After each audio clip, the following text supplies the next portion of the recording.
titre de ce que je vais présenter durant une quarantaine de minutes, peut-être un tout petit peu plus, on verra. C'était entre 40 et 50 minutes. Et l'idée, ça a été de faire un peu un bilan de la situation des jeunes depuis 2 ans, puisque depuis 2 ans, c'était au mois de mars 2022 qu'on a mis fin aux mesures Covid. Et une des catégories les plus impactées par ce qu'on a vécu et qui a été pour moi complètement sous-estimée en fait, dans les décisions qui ont été prises par le politique, c'est les jeunes, alors particulièrement les adolescents et les jeunes adultes, j'expliquerai pourquoi, mais plus largement en fait l'ensemble de la population. Aujourd'hui, je parlais avec un collègue psychiatre pédopsie récemment qui me disait l'impact sur la capacité d'empathie des masques qui ont été imposés pendant des mois et des mois dans les crèches, aujourd'hui est très difficilement mesurable. Ça va prendre des années et des années avant de pouvoir vraiment analyser l'impact des choses. Et donc, chaque jour, on découvre au fond, petit à petit, la diversité de cet impact sur les jeunes. Alors, je ne vais pas revenir sur qui je suis, mais globalement, je travaille depuis très longtemps. J'ai commencé d'abord par travailler sur tout ce qui est catastrophe et désastre, pandémie. C'est mes domaines d'expertise premiers, rapport aux non-humains, dont les virus. Et puis j'ai travaillé depuis maintenant 15 ans sur la question, la problématique des jeunes, et particulièrement sur le lien au digital, le rapport au digital, mais pas seulement. Et dans ce cadre-là, je suis membre du Conseil supérieur de la santé où je suis un référent sur les questions jeunes et technologies et toutes les questions de dépendance, notamment d'usage problématique, de gaming également. On va y revenir à plusieurs reprises durant cet exposé. Alors je voudrais revenir un peu à ce qui s'est passé avant, il y a 2 ans, puisque vous vous souvenez, en mars 2020, on va confiner pour la première fois suite à cette pandémie de Covid-19. Et très vite, on va penser uniquement à protéger les corps biologiques. Or, pour un anthropologue, première hérésie, puisque ma première carte blanche pour dire attention, attention, attention, elle date du 6 avril 2020. J'étais dans tous les tout premiers avec quelques collègues à dire attention, on est en train certes de sauver des corps, et plutôt des corps d'ailleurs âgés, puisqu'on voit vraiment une corrélation extrêmement forte entre le Covid et le taux de létalité de ce virus. Mais surtout, on ne prend pas du tout en compte la dimension sociale et psychologique de ce qui est en train de se jouer. Alors, on a réagi avec une centaine de collègues du nord et du sud du pays. Ça a donné un manifeste que vous avez vu à droite et qui a d'ailleurs été très vite relayé par le journal Le Soir et qui a amené à une petite évolution dans la gestion de cette pandémie puisqu'on a créé un groupe d'experts plutôt sciences humaines en se disant oui, il y a des choses quand même à mettre en place. Alors ça a été très limité puisque l'objectif de la plupart de ces experts, ça a été quand même globalement de pondérer, on va dire, les mesures, mais pas de les guider ou pas de les piloter.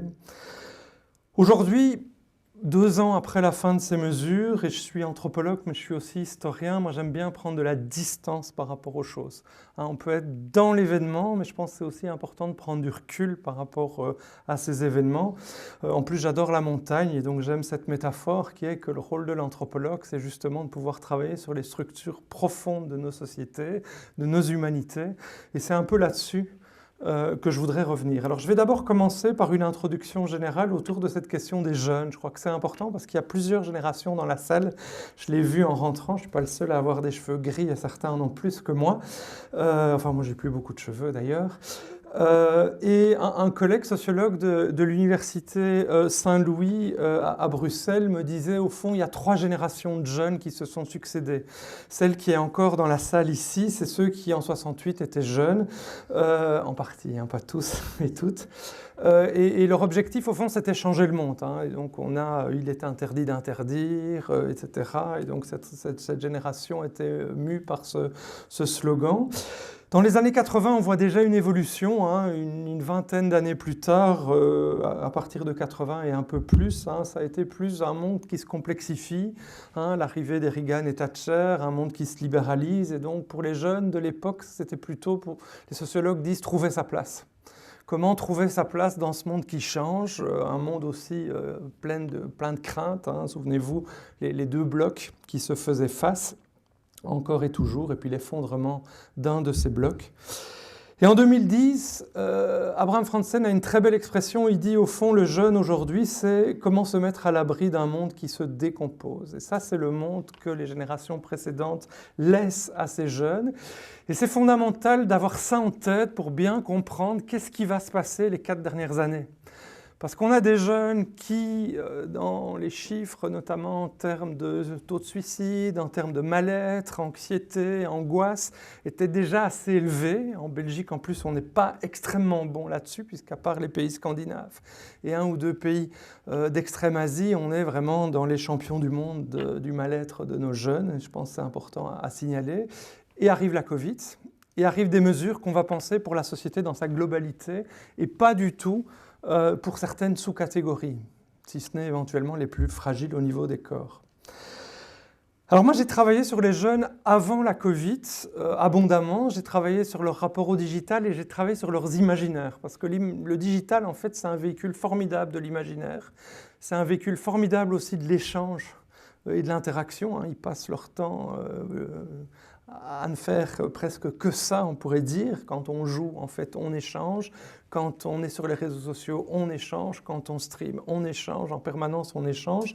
Mais aussi, on se partage de l'imaginaire, on se construit de l'imaginaire. Et j'ai un peu regardé avec mes collègues spécialisés dans le cinéma. Et ce qui est affolant, ou en tout cas inquiétant, ou en tout cas qui m'a interpellé moi, c'est qu'avant la pandémie, les 10 dernières années, tous les films qui marchaient chez les adolescents, tous les films qui, chez les 12, 18, 19, 20, j'ai tendance un peu à élargir cette catégorie aujourd'hui, c'est toutes des dystopies. Des dystopies. Alors parfois il y a un héros qui finit par s'en sortir, parfois pas, et ça finit pas toujours très très bien. Alors vous avez quelques exemples ici qui apparaissent, vous connaissez le Hunger Games qui est d'une violence quand même assez sublime, le Divergente qui là aussi est de même, et on en a toute une série d'autres. Alors c'est intéressant, qu'est-ce qu'une génération qui va se paître dans des films qui sont des dystopies? Le dessous de ces imaginaires, c'est quoi? Ça a été publié dans le petit livre Jeux vidéo, nouvel opium du peuple, qui aurait pu être d'ailleurs digital, nouvel opium du peuple, point d'interrogation. Et je vous rassure, je conclus par pas par oui. C'est une société qui fait plus rêver nos jeunes, clairement. Alors qu'en mai 68, il y avait un rêve, par exemple, très fort et très politique. C'est une société qui est jugée par les jeunes dans toutes les enquêtes injuste, complexe, hors de contrôle. On n'a plus prise, en fait. Quand on n'a plus du tout pris sur les choses dans une société occidentale où on n'a pas du tout, comme les bouddhistes en Asie, appris à ne pas avoir de contrôle sur les choses, c'est extrêmement angoissant. En plus, ceux qui nous précèdent sont des décideurs passifs, carriéristes et localistes, les intérêts globaux, en tout cas, il y a le sentiment chez ces jeunes, alors je traduis bien ce qui ressort des enquêtes sur leurs imaginaires, c'est qu'au fond, ils ne pensent que localement et pas du tout pour des enjeux beaucoup plus larges. Donc il y a un fort désengagement et qui est paradoxal parce qu'en même temps on a eu des soubresauts. Souvenez-vous, avant la Covid, on avait quand même eu 2-3 années de marche sur le climat mues par toute une série de jeunes femmes d'ailleurs au départ, très très mobilisées, et puis on a vu que ça a été un frein majeur ce qui s'est passé. Bref, on va voir des jeunes qui vont aller dans des imaginaires de substitution ou de compensation, et notamment compensation virtuelle, et j'avoue que je les comprends. D'ailleurs, dans les dystopies, dans les films qui sont sortis en 2019, l'année avant, il y en avait même un qui s'appelait « Pandémique », on y est arrivé. Alors, je vais essayer de vous parler, de vous faire un peu un bilan de cette sociologie et de cette santé mentale de ces jeunes. Alors, quand je dis jeunes, je parle vraiment entre 10 et 12 ans, et je vais jusque le milieu de la vingtaine, parce qu'aujourd'hui, les catégories en fait, qu'on a construites historiquement, elles sont beaucoup plus poreuses qu'elles ne l'étaient avant. Les trajectoires sont très très variables, et donc je pense qu'il faut être prudent en fait, dans le fait d'enfermer dans des tranches d'âge. Je vais me baser notamment sur des données de Sciences qui sont assez abondantes, et puis j'irai sur d'autres enquêtes quand même aussi, mais on a maintenant, depuis la Covid, au moins on connaît tous cette référence-là, des outils assez précieux et intéressants. Alors je vais commencer par un petit panorama général, un regard anthropologique sur la post-pandémie. Aujourd'hui, là, on a vécu 2 ans post-mesure, post ce moment-là. Qu'est-ce qui s'est passé? Alors, quand on regarde ce qui s'est joué durant ce moment, que moi j'appelle un trauma pour les jeunes, vraiment un trauma qui a été fortement incorporé, On a été plongé pendant 2 ans, 2020, mars 2020, mars 2022, dans une temporalité de l'instant. Vous ne savez pas très bien à quelle sauce on serait mangé à chaque moment. On a été poussé, renforcé par des règles variables qui insécurisaient en permanence, et particulièrement ceux qui sont dans un rapport de contestation à la règle. On a renforcé cette règle et donc on a diminué la capacité de la contester. Or, la tranche d'âge qui m'intéresse, c'est l'âge de la contestation des règles. On a eu la conviction qu'on a prise sur les choses, en tout cas c'est ce qu'on leur avait raconté dans la narration occidentale, puisque la culture occidentale est une culture de la maîtrise en fait du monde, avec un certain technoprométhéisme. Alors on l'a fait aussi durant la pandémie, mais de manière très violente. Ça a été le testing, le tracing, les vaccins, et puis petit à petit on en a vu les limites. Et de nouveau, moi je dis souvent, moi je suis anthropologue, je ne saurais pas faire mon métier sans vaccin, donc je suis vacciné. Maintenant il y a vaccin, et puis surtout il y a tous les enjeux sous-jacents de ce qui s'est passé. On a eu une gouvernance par les nombres, souvenez-vous, à la télévision, tous les jours il y avait le nombre de contaminés, le taux de reproduction, en fait en permanence des chiffres qui, de l'avis en fait de beaucoup d'experts de santé publique ne veulent rien dire, mais qui étaient utilisés abondamment et qui renforçaient un certain type de peur et de psychose. On a eu une logique top-down, une gestion de crise en fait pendant 2 ans avec une certaine infantilisation. En plus, on a importé le modèle chinois, des chercheurs l'ont montré, puisque c'est la gestion à la chinoise que l'Italie a appliquée assez vite parce qu'elle était perdue quand la pandémie est arrivée, et puis en fait on s'y est plus ou moins tous pliés. 5e élément, une propagande de masse, tout à fait clairement. Aujourd'hui, un royaume comme le Danemark l'a reconnu en fait. Il y a eu vraiment un débat de société et le gouvernement a reconnu en fait que durant 2 ans, ils ont été obligés de faire ce qu'on appelle du nudging, ça veut dire de façonner les imaginaires des citoyens pour qu'ils se plient aux règles durant une aussi longue période. On a oublié nos traditions de santé. Beaucoup de médecins me l'ont dit, les médecins de famille, le médecin de proximité, c'est notre tradition. Il n'y a pas de médecin de famille en Chine. On fonctionne autrement, mais dans notre système, celui qui connaît le patient, celui qui connaît le jeune aussi, c'est le médecin de famille en qui il peut avoir quand même confiance. Et en fait, ils ont été totalement bypassés pour des lignes, de nouveau, très très globalisées, où l'hôpital joue un rôle clé, les centres de vaccination notamment. En Afrique, pour prendre un autre exemple, on a fonctionné complètement différemment puisqu'on a travaillé vraiment avec les soins hyper locaux. Alors ça a été donc une crise de 2 ans, une logique de l'urgence avec une gestion de risque. Souvenez-vous les baromètres qu'on nous a produits en permanence sur cette question-là. Et donc on peut dire aussi qu'en termes de démocratie, il y a eu une certaine parenthèse démocratique. Moi je vais jusqu'à dire OPA par provocation. Avec des politiques et puis des experts sous forme d'un certain alibi.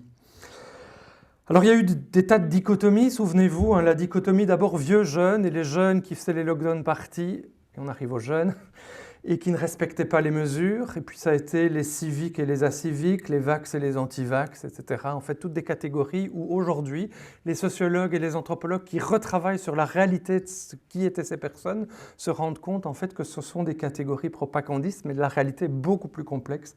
Moi, je viens de finir un papier, par exemple, sur la catégorie d'anti-vax. Ça n'a rien à voir avec les anti-vax antérieurs à la Covid. Par exemple, la catégorie des pharmaciens est surreprésentée dans cette catégorie non vaccinés, c'est intéressant quand même. Ce n'est pas le cas habituellement. Alors derrière la complexité, je pense que c'est important de se rendre compte qu'aujourd'hui, on se rend compte qu'il y a une frange très marginale d'anti-science et d'anti-technologie et qu'il faut avoir une approche beaucoup plus prudentielle dans le futur. C'est la même chose d'ailleurs chez les vaccinés, la même question se pose, il y a une immense complexité derrière. Qu'on a construit en fait un consensus social de l'urgence par dualité. Et les réseaux sociaux d'ailleurs ont contribué à renforcer cet affrontement de dualité de camps que j'ai évoqué. Et je crois que c'est capital aujourd'hui de recontextualiser et de complexifier ce qui s'est passé. C'est vraiment ce que je souhaite faire. Alors pourtant, tout ça, ça a eu un impact majeur sur notre société aujourd'hui qui ne va pas bien, majeur sur nos jeunes qui vont encore moins bien. Si je fais une espèce de sociodémographie de crise et de post-crise, qu'est-ce qui ressort? Les femmes sont plus nombreuses à éprouver des troubles anxieux et dépressifs durant les 2 années de Covid. Toutes les enquêtes, dont celle tout à fait reconnue de Sciences Anno le montrent. Deuxième constat, il vient tout de suite. Alors c'est bien les femmes parce qu'on est quand même dans un collectif ici qui parle de femmes et qui parle avec des femmes. Les jeunes adultes, 18-29 ans, sont les plus affectés. Et juste après, d'ailleurs, les jeunes adultes, c'est les jeunes juste avant, donc les 12-18. Donc on peut dire que la catégorie 12-30 ans a été vraiment la plus impactée en termes d'anxiété et en termes en fait, de tous les critères de santé mentale. Les tendances suicidaires sont en hausse par rapport à 2018. C'est intéressant de comparer à la dernière enquête qui avait été faite avant, qui était 2018. Mais aussi, on va le voir, il y a vraiment un lien entre les mesures et la santé mentale, chaque fois. Chaque fois qu'on rentrait dans une période de confinement, la santé mentale a plongé et chaque fois, elle ne se redresserait pas aussi bien en fait, qu'elle n'était avant la période de confinement. Puis on a eu des chiffres qui ont même fait peur, qui ont donné le tournis à un moment entre 2020 et 2021, alors que 7,3% de nos citoyens ont rapporté avoir fait une tentative de suicide au cours de leur vie. Ben, ils ont été 0,6% à l'avoir fait durant la période d'un an entre avril 2020 et mars 2021. C'est colossal. Ça paraît rien, mais imaginez, c'est les citoyens qui disent avoir fait ça. Ce n'est pas juste les jeunes, ici on est beaucoup plus largement. Et évidemment, c'était particulièrement vrai chez les jeunes, on va y venir. Alors je rappelle que ça a généré des troubles anxieux, dépressifs, et notamment une hausse de la consommation d'alcool et puis d'autres types en fait, de palliatifs, pourrait-on dire, à ce qui s'est passé.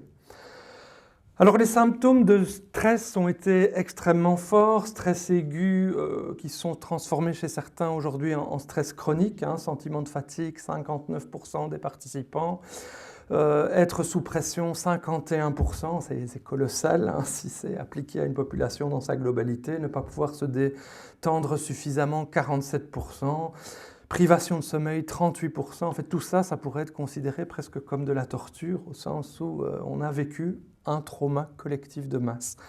Le trouble de la concentration, 28%, et vous savez que les troubles de la concentration sont des choses qui ont tendance à durer, à s'ancrer. Et puis la présence de problèmes physiques liés à ce stress chronique et extrêmement alarmant, douleur musculaire 36%, maux de tête 29%, problèmes d'estomac 17%. Alors ça c'était durant la période, des enquêtes qui ont été faites durant la période, et on a eu évidemment des choses plus fines au niveau de la santé mentale. Anxiété, dépression, puis je vais vous montrer des images qui seront plus parlantes. 27% de la population étudiée souffrait de troubles anxieux généralisés. Un quart d'un échantillon représentatif de nos contemporains en Belgique souffrait de troubles anxieux généralisés. C'est juste du jamais vu.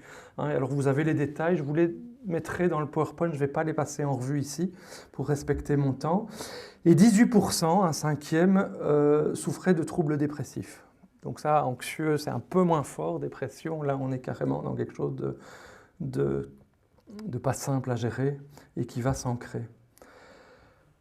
Alors, Sciences Anno a publié petit à petit de plus en plus de données de santé mentale durant la période Covid et après cette période.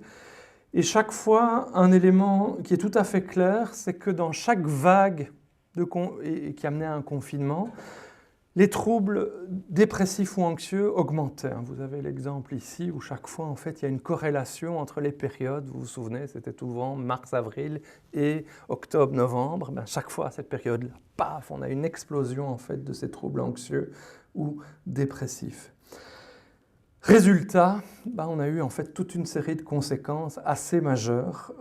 Exemple ici dans ce graphique de 2021, quand il y a un confinement, systématiquement, on a une augmentation. Alors regardez, on est à 10% des adultes de 18 ans et plus qui ont un trouble d'anxiété. Quand on confine, paf, on passe à 25%. Donc on a vraiment double en fait le nombre de gens qui ne vont pas bien. Et pour les dépressions, on est sur des sauts quand même assez colossaux ici aussi. On a sur les 18-29 ans ici à droite. Alors c'est important parce que ça, on s'adresse aux jeunes adultes. Vous avez vu, les taux sont beaucoup plus élevés.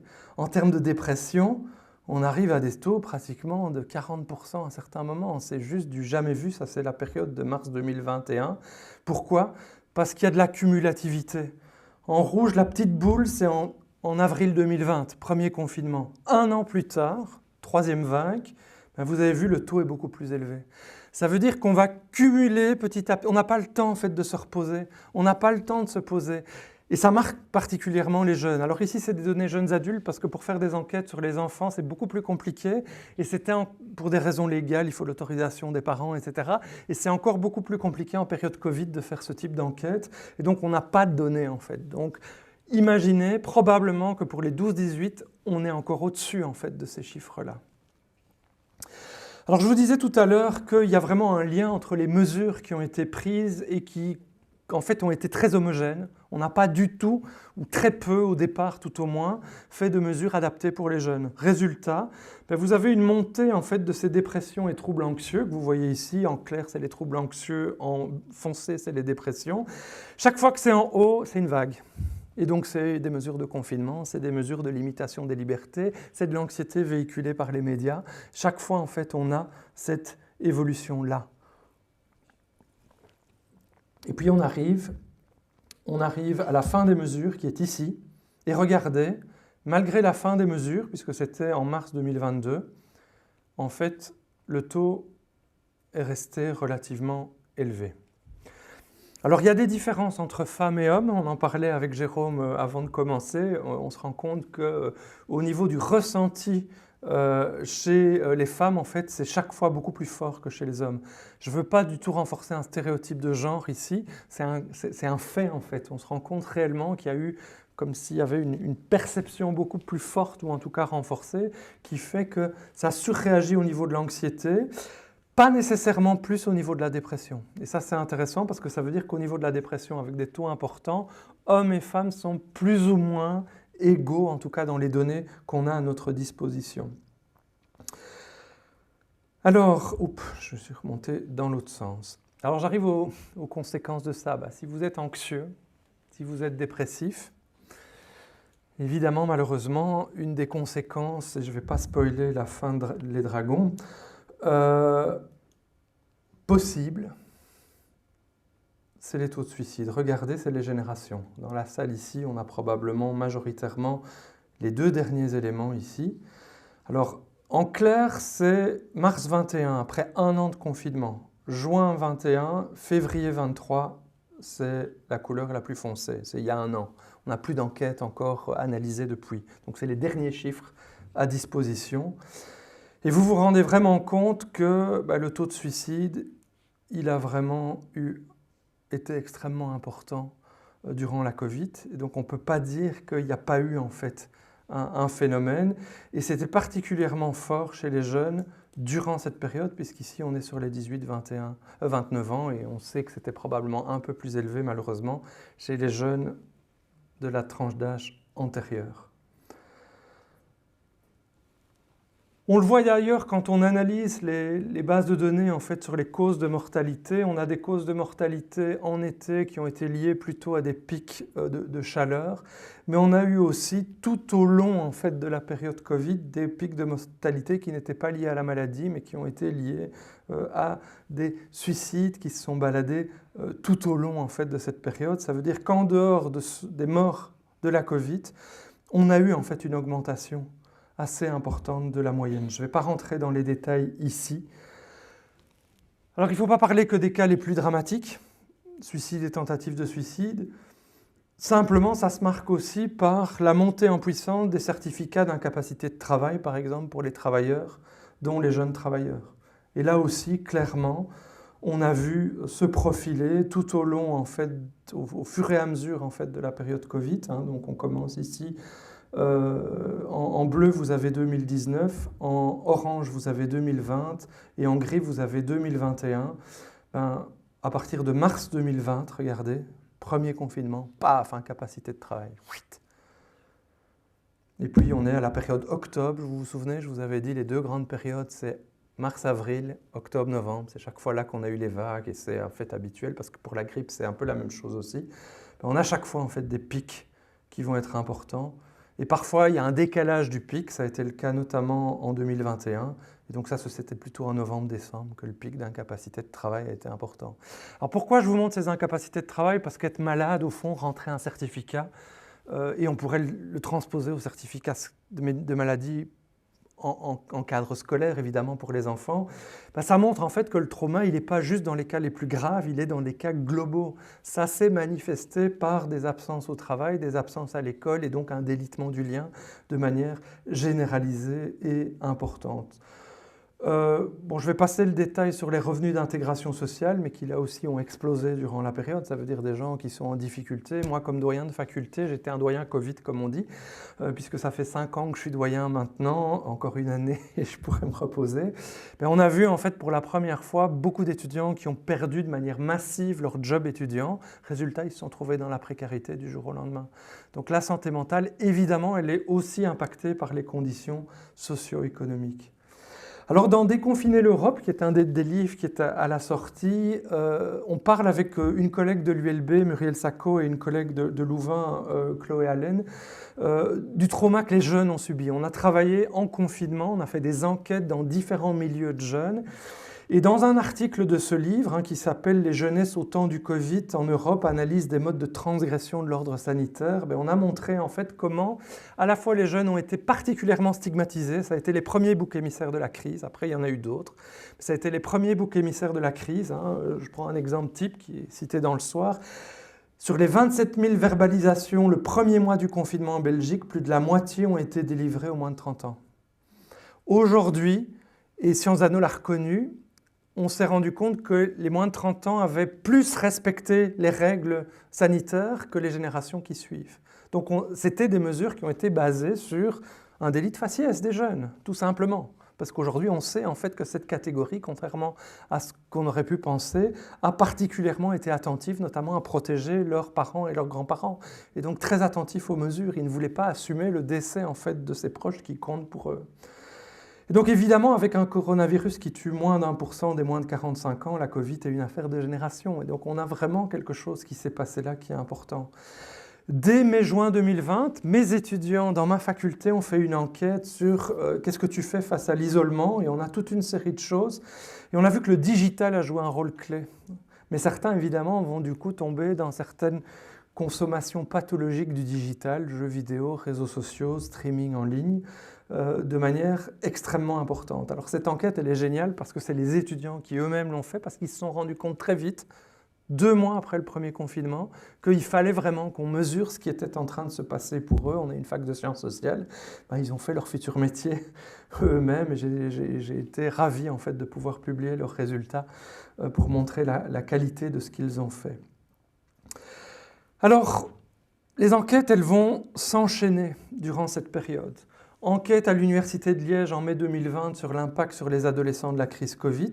Et dans cette enquête, en fait, tout ce que j'ai dit se révèle. 80% des 500 adolescents 12-18 ans qui ont répondu à l'enquête présentent une anxiété au-delà de la normale. 80%, on n'est pas dans les pourcentages de tout à l'heure des 18-29. Ici, on est beaucoup plus haut, ce qui confirme bien les intuitions que j'avais. Un jeune sur 2 fait part d'une humeur dépressive. Donc on n'est pas à 40, mais à 50%. Et ça, c'est au début, puisqu'on est en mai 2020. Imaginez que les 40% de la tranche d'âge suivante, elle n'est atteinte qu'un an et demi plus tard. Donc on a probablement fini avec du 60-70% de taux de dépression. 20% disaient souffrir d'une symptomologie dépressive, etc., etc. Et donc ça veut dire toute une série de critères en fait, avérés. Un jeune sur 10 a pensé pendant cette période de confinement et crise que la vie ne valait pas la peine d'être vécue. 10% de ces jeunes ont eu ce sentiment-là. Alors je ne vais pas rentrer dans toutes les enquêtes qui suivent, mais je vous les mets dans le PowerPoint pour que vous les ayez à disposition, mais en fait le constat, il ne va faire que continuer. Et les alertes d'ailleurs des scientifiques, psychologues, sociologues, anthropologues, psychiatres, pédopsies vont se multiplier aussi, mais comme un train fou, en fait, on n'a pas de recul par rapport aux choses, et donc une fois qu'on a appliqué un certain type de mesures, on va continuer à appliquer les mêmes. Résultat, on ne va faire qu'amplifier le phénomène sociologique.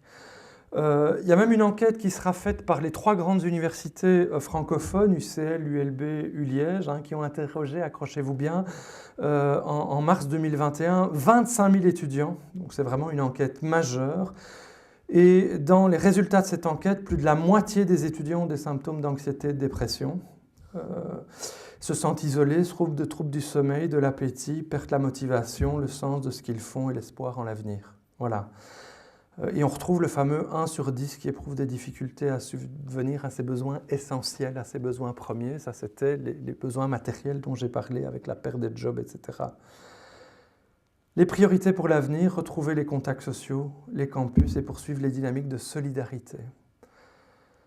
Alors ça va continuer, je ne vais pas vous répéter les mêmes chiffres parce qu'en fait ils s'avèrent tous les mêmes. On est toujours dans des scores qui sont tout à fait hallucinants pour une génération. Ça c'est des données de Sciences Anno qui suivent d'avril 2021, anxiété 50%, dépression 55%. On a une enquête Solidaris, les mutualités socialistes d'août 2021 qui là aussi montre que on a une situation importante et là aussi les jeunes montrent l'impact des médias. L'impression d'avoir une image négative dans les médias persiste. On se sent avoir été stigmatisé par le premier confinement et la manière dont on nous a montré du doigt, nous les jeunes. Il y a un trauma en fait là qui n'a jamais d'ailleurs été géré, jamais aucune excuse collective, alors qu'on sait aujourd'hui factuellement qu'ils n'étaient pas responsables de ce qu'on leur a fait porter à l'époque. Alors, si on sort de la Belgique, il ne faut pas non plus que stigmatiser notre propre pays. On se rend compte qu'en fait, la situation a été assez fortement la même dans pas mal d'autres régions du monde. L'UNICEF a fait une enquête en septembre 2020 sur 8000 adolescents dans 9 pays qui comparent l'évolution et en fait, on se rend compte que les taux d'anxiété, de dépression sont aussi extrêmement importants par rapport à ce qu'ils étaient auparavant. 73% des jeunes, donc des 8000 adolescents, ont ressenti le besoin de demander de l'aide concernant leur bien-être physique et mental, quel que soit le pays. Et puis on a même eu une méta-analyse, donc une analyse qui analyse toutes les enquêtes qui ont été faites dans tous les pays du monde disponibles, et 29 études incluant 80 000 jeunes.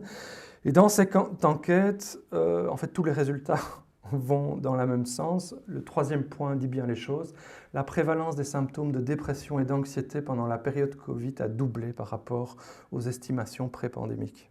Voilà, en 2 ans, on a doublé nos dépressifs chez les jeunes. Et puis ça a continué un peu par la suite puisqu'on a basculé sur une autre crise qui est la crise ukrainienne avec la question nucléaire, avec toute une série d'autres choses. Donc il n'y a même pas eu de repos en fait et de capacité de redescendre. Alors résultat, c'est pas étonnant, j'arrive petit à petit à la fin des choses, si je puis dire.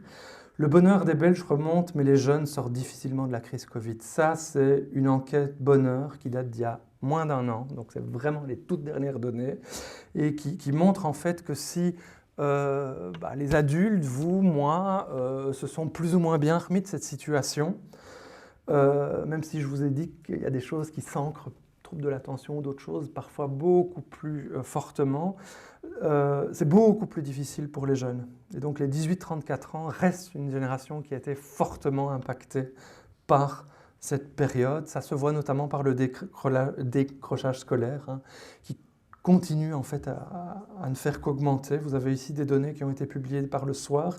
Évolution du nombre d'élèves signalés pour absentéisme scolaire, regardez. Voilà, on est sur une situation, et donc vous êtes ici entre décembre 2019 et vous avez la situation en décembre 2022. On a vraiment, la période Covid a largué en fait une partie de nos jeunes du cadre scolaire.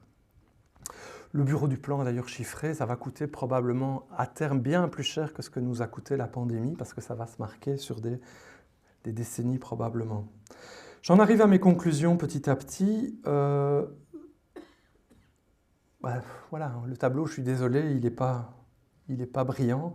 Troubles mentaux les plus courants, anxiété, dépression. Dégradation suite à la Covid qui est tout à fait claire.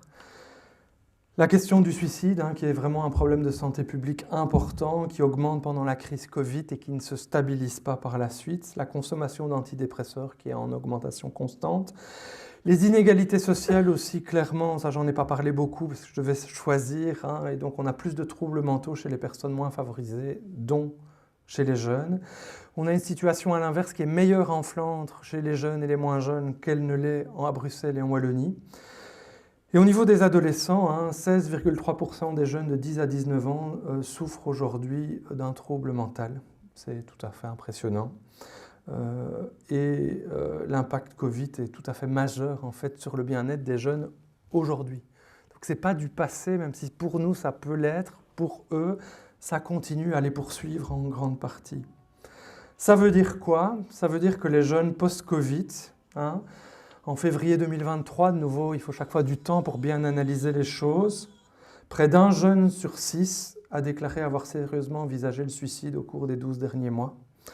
Le suicide est la première cause de décès chez les jeunes, ça c'est aussi intéressant quand même à soulever. Dans la tranche d'âge des 15-24 ans, plus d'un décès sur 4 est dû à un suicide.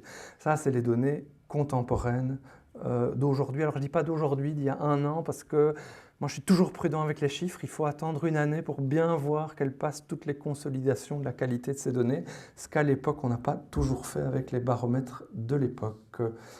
Voilà, et je termine par les conséquences de tout ça. Quand on regarde d'autres types d'enquêtes, on se rend compte que 3 jeunes sur 10 seulement croient dans le politique en 2023. 4,3 sur 10 croient dans les médias. Un leader seul gérerait mieux notre société. 40% des Belges en 2022 pensaient cela et 47,8% chez les jeunes. Donc les jeunes croient plus qu'un leader autoritaire et ça se voit notamment au nord du pays puisque le Belang est plébiscité par les jeunes garçons. Aujourd'hui, ce qui montre bien qu'il y a paradoxalement, l'un et l'autre vont de pair. Insécurisation et recherche d'une autorité forte vont manifestement de pair. Et aujourd'hui, l'insécurisation, elle est structurelle dans cette génération. Je termine par 2 chiffres. Pour 19%, la situation politique actuelle en Belgique est une dictature ou tend vers ce régime. Ça, c'était en 2022. Et puis le monde politique, les marchés, les riches sont dans le top 3 des éléments qui influencent le quotidien des sondés. Donc ils ont le sentiment, au fond, que le monde leur échappe aujourd'hui. Voilà, je vous remercie. Je suis désolé, évidemment, parce qu'on m'a demandé de poser l'état des choses. Moi, je suis plutôt quelqu'un qui dit les choses telles que les données. Et vous avez vu, j'ai multiplié de multiples enquêtes nous le disent. Je dis que le plus dur, il est hélas à venir. Ça n'a pas été cette période de 2 ans, ni celle de 2 ans après. Et je pense que notre devoir, comme génération qui avons mieux passé en fait cette période, parce que les chiffres le montrent aussi, c'est de redonner de l'optimisme et du rêve en fait à nos jeunes et de la perspective. Et je pense que ça, c'est un de mes combats. Moi, je travaille beaucoup à ça comme doyen d'une faculté de 6000 étudiants. Et je pense que c'est essentiel en fait qu'on ait cette responsabilité-là. Je dis souvent, les jeunes, je vous l'ai montré, ont été attentifs à la santé des plus âgés. Soyons maintenant, nous, responsables et attentifs de la santé de ceux qui ont été attentifs à nous. Je vous remercie.